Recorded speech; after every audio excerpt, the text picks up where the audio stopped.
Selamat datang di Mindset. Terima kasih sudah berkunjung di channel ini. Tetap dukung channel ini dengan cara subscribe, like, share, berikan komentar-komentar yang konstruktif. Dan jika ada hal yang spesifik yang ingin didiskusikan lebih lanjut, dapat mengirim pesan, surat kepada kami melalui email yang sudah kami sertakan dalam deskripsi video ini. Melanjutkan video-video saya sebelumnya terkait soal legitimi porte. Sesuai janji saya akan memberikan sedikit penggambaran soal perhitungan dari legitimi porte.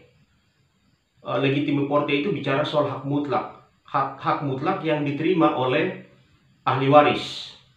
Nah, tentunya ketika bicara soal pewarisan berdasarkan KUH Perdata, bicara soal tiga hal. Bicara soal apa itu pewaris, bicara apa itu soal ahli waris, dan bicara soal harta kekayaan. Prinsip dalam KUH Perdata adalah harta kekayaan dari pewaris akan berpindah kepada ahli waris ketika adanya kematian.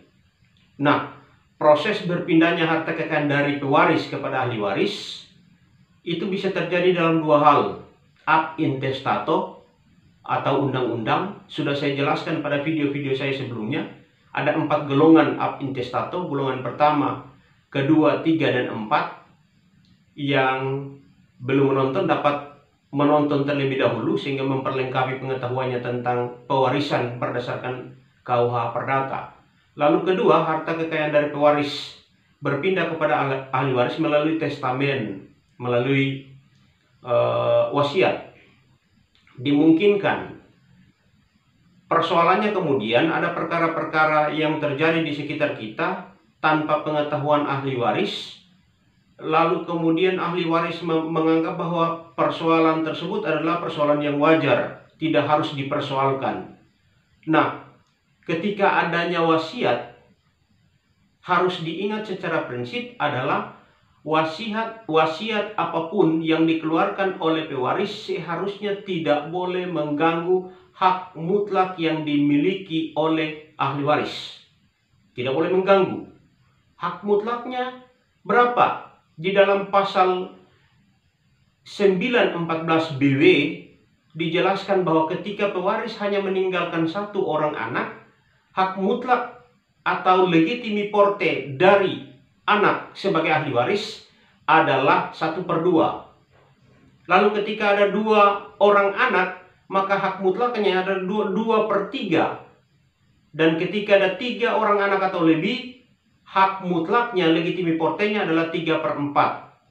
Catatan tambahan adalah ketika bicara soal legitimi porte, suami atau istri tidak memiliki legitimi porte dalam garis lurus ke bawah.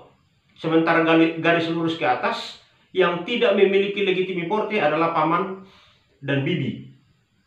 Nah, lalu tadi misalnya ayah hanya meninggalkan 1 orang anak dan harta kekayaannya 100 juta misalnya, sebagaimana contoh kita sebelumnya. Lalu kemudian ayah meninggalkan wasiat dan menyerahkan 75 juta kepada Seth.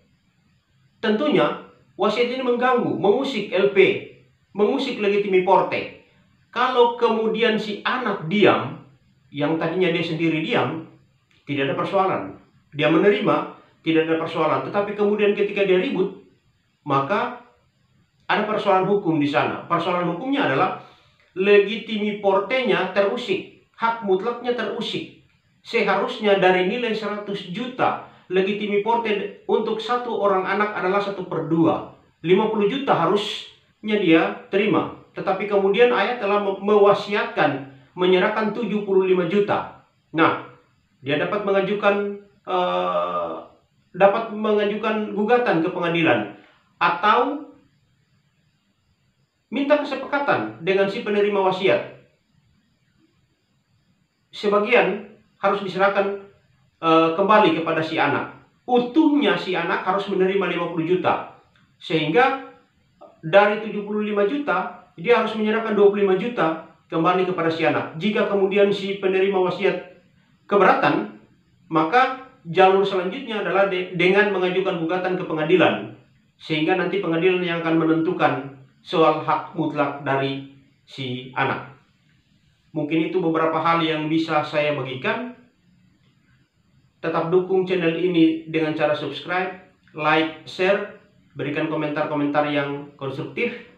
Jika ada hal yang ingin didiskusikan lebih detail, lebih lanjut, dapat mengirim pesan, dapat mengirim surat kepada kami melalui email yang sudah kami sertakan dalam deskripsi video ini. Sekian, salam hormat dari saya.